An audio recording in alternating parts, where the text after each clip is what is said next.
In many ways, the situation now in Russia and in the rest of the kind of ex-Soviet states reminds me of a headline that The Economist wrote in 1990, which was "When History Marches By." And the article was about watching the kind of spring of nations in Europe from Cairo and Damascus. And in the same way that you had, over a very long time, some subsurface trends and slow build-up leading to a big transformation, I'm going to argue that we have a lot of the similar, so lots of interesting trends developing in Russia.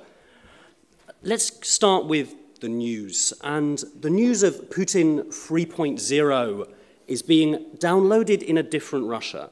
The Russia in which Putin first assumed power, the Russia of December 31st, 1999, was a country petrified by apartment bombings, where 40% had sunk into poverty, over 150,000 carjackings took place a year, and it was not uncommon to still travel on your Soviet passport.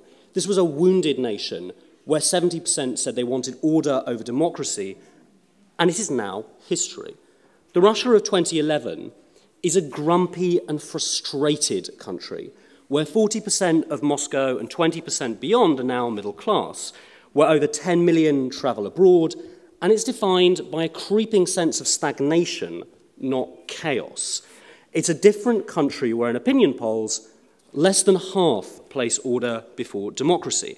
And the internet is one of the most visible and important of these transformations.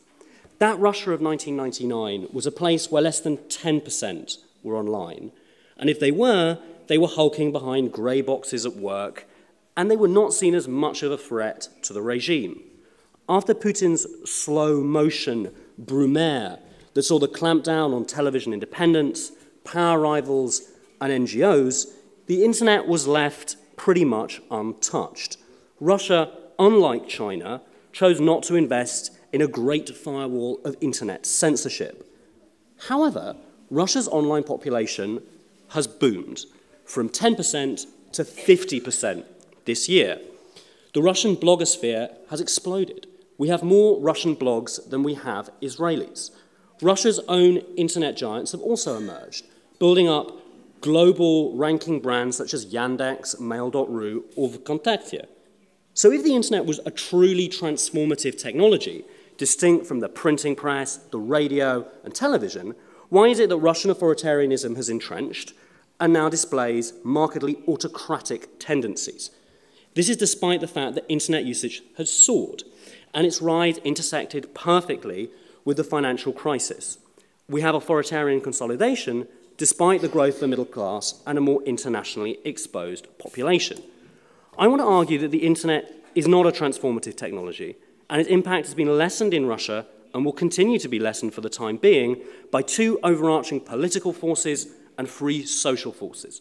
So let's begin with the political. Firstly, the online model of internet coercion in Russia is mostly one of co-option, not confrontation, working with the grain of Russian society. The Kremlin has accepted and worked with the growth of the internet to achieve its goals, not against it. The Kremlin deploys this internet co-option in the following manner. Kremlin e-activists, known as the Web Brigada, are paid to post pro-government comments at the first line. Then you have Kremlin e-training centers that also issue certificates which tool the Web Brigada and pay them. The Kremlin has increasing use of YouTube as a promotional tool. Take, for example, Medvedev's blog. The Kremlin uses social media as a promotional tool as well, exemplified by the sad Putin's Army advert online, which I'm sure lots of you saw, which encouraged young ladies to join supporting the once and future president. Crucially, the Kremlin is operating its co-option through the Skolkovo project, which it calls a high-technology growth spot, by offering cheap loans, grants, and access to government funds to Russia's young tech entrepreneurs, bringing them into the system instead of pushing them away. Also, the Kremlin is pushing for more e-government and a greater online presence, thus opening up more contracts, more involvement for anyone working on the internet in Russia to sort of profit from collaboration with the state instead of opposing it. Also, you know, for the Kremlin, the internet is not just about new communications, but it's a data revolution that helps government planning and helps the monitoring of dissent. The wealth of the new online information about Russian citizens also makes the FSB's life of monitoring them a hell of a lot easier. So, for tougher to reach parts of, of the communications revolution, the Russian government has also spent good money on contracts abroad and purchasing foreign products which will enable deeper surveillance of Russian society. Sadly, many of those products come from the EU. So now let's have a look at what online confrontation the Russian government has adopted. There is a widespread use of denial of service attacks on foreign or opposition websites, and there's also a variable geometry of repression within Russia. You have certain regions that are more repressive than others, and you have certain provinces which have taken to detaining bloggers. Beyond Russia, the Kremlin has launched an e-foreign policy of sorts, seeking to challenge global internet norms in partnership with China.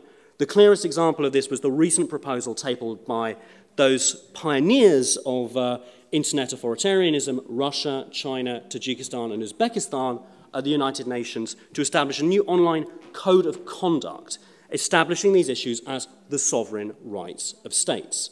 So all in all, we see a Russian government policy that's working with the internet, it's working with foreign partners, not against it. It's a relatively subtle and sophisticated policy.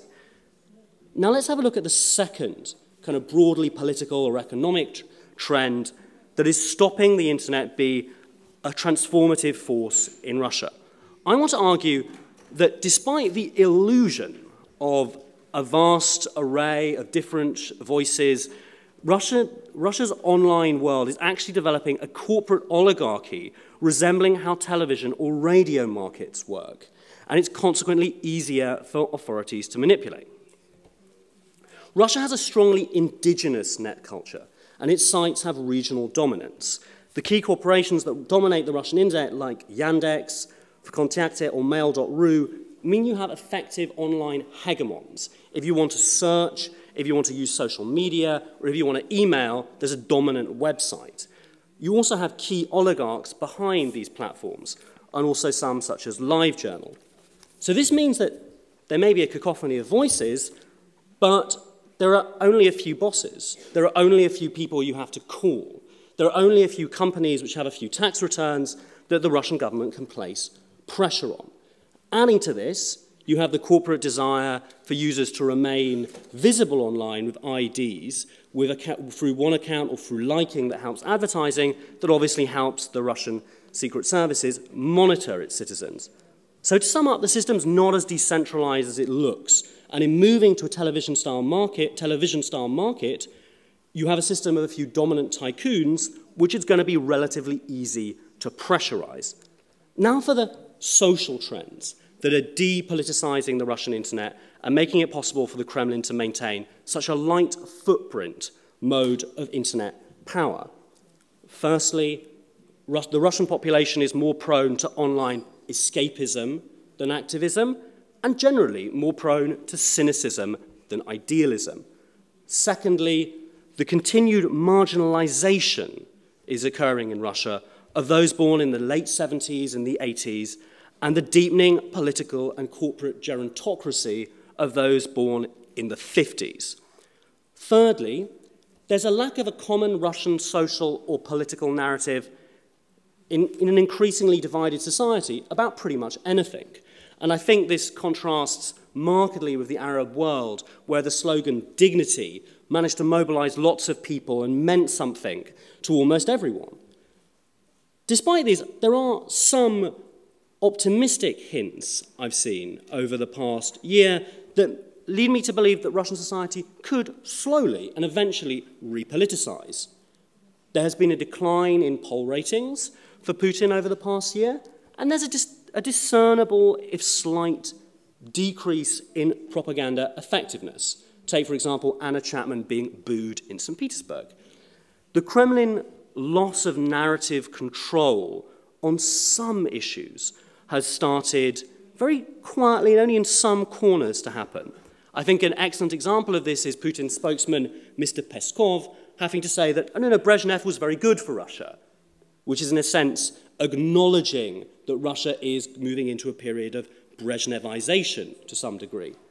Also, you have the vocal anti-corruption campaigner, Mr. Navalny, who managed to get the term the party of crooks and thieves to describe Putin's party of power into a wide circulation. Beyond kind of conventional opposition politics, we have the very loud and very nationalistic campaign, Stop Feeding the Caucasus, which is changing the narrative in Russia away from Putin's own narrative about how he had sort of subdued the restive Muslim South. And just a few days ago, we saw the hashtag Thanks for That Putin become Russia's first internationally trending hashtag, with ironic, grumpy, sardonic tweets such as, "Thanks for that, Putin, Brezhnev rises from the dead," being the most popular. But taken together, these are comparatively small social developments, even compared to 1990s Russia, let alone the Russia of the late 80s. Russia may have a regime that is weak, with a light-footed internet presence, but Russian civil society is weaker still. So the EU has a dual challenge. How can the EU work to weaken the Kremlin's online presence whilst working to strengthen Russian civil society? And I'm now going to go into several policies which the EU could and should implement. Firstly, the EU has huge antitrust and anti-monopoly powers because the EU has regulatory control over the largest economy in the world. The EU needs to force Russian internet companies, when they register on stock exchanges in London, in Frankfurt, to be as transparent as European companies would, especially about whether or not they are allowing the Russian government to access the accounts of their users. The EU also needs to ask itself, do we now have an online monopoly and not a kind of freewheeling free market of ideas? Have we let the internet develop into an oligarchy of Zuckerberg, Gates, and Brin? We need to start a conversation about that. The EU, secondly, needs to be very, very strict and stop the sale of information technology to authoritarian states such as Russia or China, where dual use can be used for surveillance and censorship of populations and take away their human rights. News that Western companies sold surveillance and censorship technology to Ben Ali's former government in Tunisia for testing at a significant discount should not come as a surprise, but as a warning to policymakers that this needs to be investigated and it needs to be stamped out. We should not be surprised if the FSB is monitoring Russian dissidents on technology purchased in Germany or France or the UK. A few days ago, the European Parliament passed a resolution calling for the banning of dual-use e-surveillance technology to countries that have authoritarian governments. Now, this needs to be implemented, and it needs kind of urgent follow-up in all EU 27 member states. To do this, I think that the EU should establish a commission which you would have diplomats, business, and civil service to kind of assess and find out what's the right balance and to get a conversation going so we don't have different aspects of the European Union working at cross purposes across the world. Nor do I think the EU should hold back from naming and shaming companies that have been selling such dual-use technology to Russia, to China, to some Arab states. We could even consider having a branding system forced on their products within the EU, which had green for a clean human rights record or red for a history of suspicious dealings with dictators. Following on, the EU needs to realise that precedents for a more controlled internet are being set at home. Proposed online libel legislation being debated in Italy has Wikipedia warning it might have to close operations. The EU should heavily discourage member states from making statements such as though the British government made during the London riots about controlling social media that indicate the EU might be open to persuasion by Putin or China. The EU needs to coordinate a fight back in global norms together with the US, to stop the online censors axis of Russia and China renegotiating internet protocols and norms at a time of great Western weakness and distraction at the UN, exemplified by Russia's recent proposal that I talked about. The EU also needs to realize that our diplomats, and in particular I'm thinking about the External Action Service, are not really plugged in to the new generation of online activists and don't have a particularly good understanding of their needs. The EU needs a worked out program to support online activists that is geared around their specific needs and not an internet ideology. The EU should realize that the internet can help the politics, but it's not going to be a substitute for real political help and political attention. A new approach towards the emergence of dissent and dissatisfaction with Russia could actually be quite classic and could involve some elements of the internet, but a lot more classic tools such as political intention. What Russia really needs is a loud, vocal, politically backed international solidarity campaign to stage events around the up-and-coming rigged elections in December and March. That would use the internet, but it would be human, it would be political at the end of the day. And now, just to conclude, the EU needs to be aware that Russia's situation could change very, very quickly. This is because Putin has created a system where he can dominate over everything. He can dominate over the internet, he can dominate over Medvedev, but he cannot dominate over the only thing that matters, which is the price of oil. Thank you. Thanks.